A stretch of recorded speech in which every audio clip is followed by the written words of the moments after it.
2017 was a great year for gaming, even though it could have been a greater year considering the whole exploitative microtransactions in full-price games debacle that annoyed a lot of gamers and made some games not better but worse.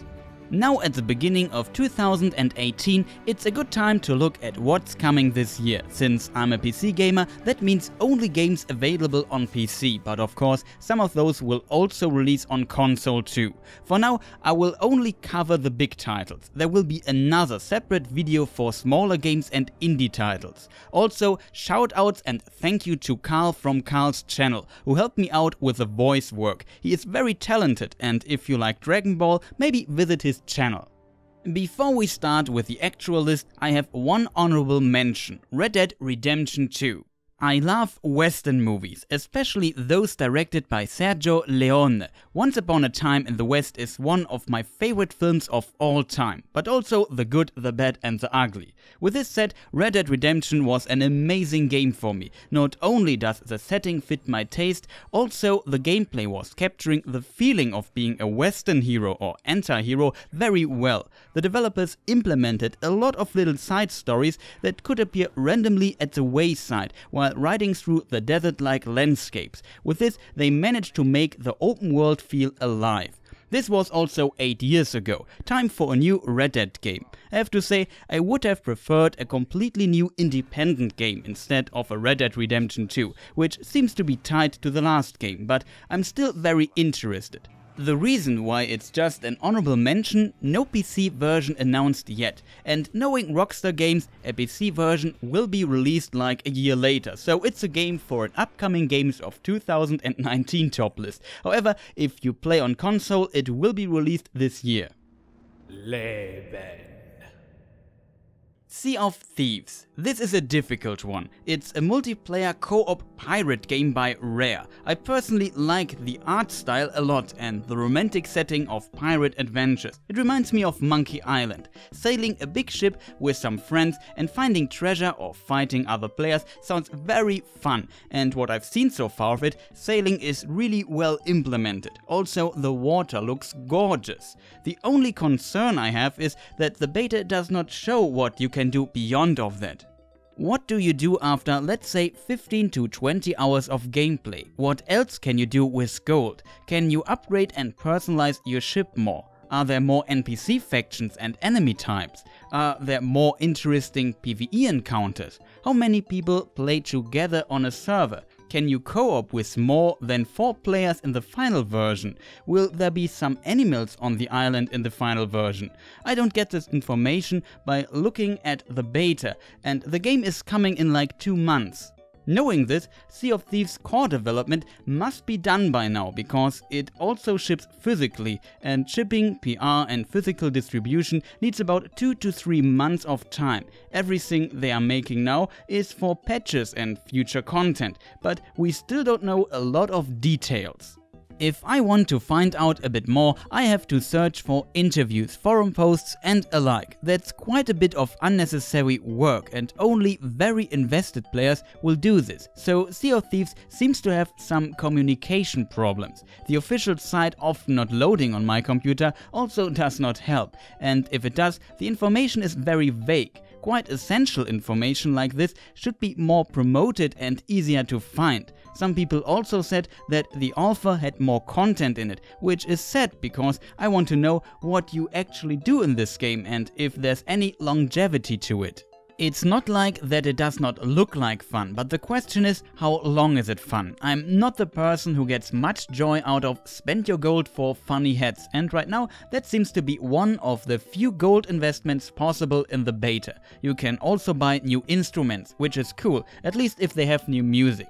Beyond that, there seems to be not enough long-time motivation from what we know right now, at least when it comes to getting more gold. The Foundation has a lot of potential though, but a few small elements seem to miss. Just a simple example: pirate crews. Make it possible to be recognized easier as a crew or part of a crew, so you can maybe build up a reputation as a pirate crew among other players. Just show a clan tag at the name. That's a motivation. Also, a possibility to see a ship's name from afar would be cool too. At least I assume that naming your ship will be a thing in the final version. It also does not help that the game is €70 in Europe for PC, which is like $87. In the US it's about $60 as far as I know. That all sounds very negative and I could do a whole video about Sea of Thieves, but I'm very interested how the game turns out, else it would not be in this list. The beta was also not a real beta, people know from software development. It was a demo, so I hope there will be far more content and features in the final version. Should it turn out not that great on release, we still have Ubisoft's Skull and Bones, which I personally also find interesting, but I prefer the more comic style of Sea of Thieves. As mentioned, it has a bit of Monkey Island in it. Canard.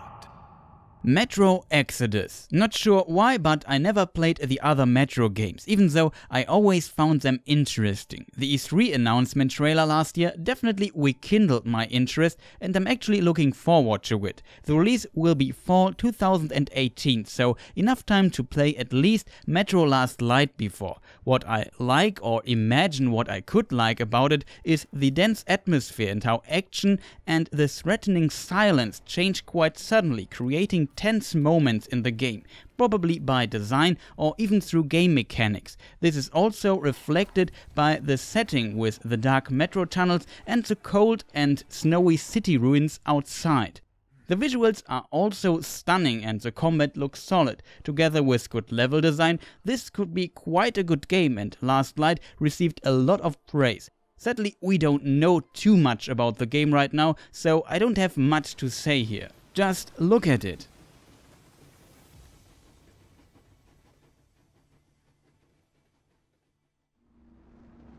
Nell. Anno 1800. I remember how I saved my pocket money in 1998 after visiting a friend and seeing Anno 1602 there. Beautiful game, and tycoon, strategy and city building games were always very popular here in Germany. I'm no exception. I always liked the romantic explorer feeling of past times that the games transported so well. It's also very relaxing hearing the ship sail through the ocean or the sounds of the city you just built. In addition, the Anno games always looked very beautiful. In my opinion, the romantic part was not that strong in the more futuristic iterations, but of course I liked at least 2072, even though I still prefer Anno 1404. With this said, I'm happy that they will return to a setting set in the past with Anno 1800 again, which is also a very interesting time. Knowing the past Anno games, I have no doubt that they will be able to capture the spirit of this time again. That was never a problem of the series. They also decided to support multiplayer from the start, which was a huge argument against Anno 2005, which was the last game. Anno 1800 will release winter 2018. Todd. Monster Hunter World. As a huge Dark Souls fan, I was always interested in the Monster Hunter series. The game and combat system is quite complex and you can play together with friends. The reason why I never played it is that it was never released on PC and the PlayStation 3 version only was released in Japan. Of course it was possible to import it, but I never did.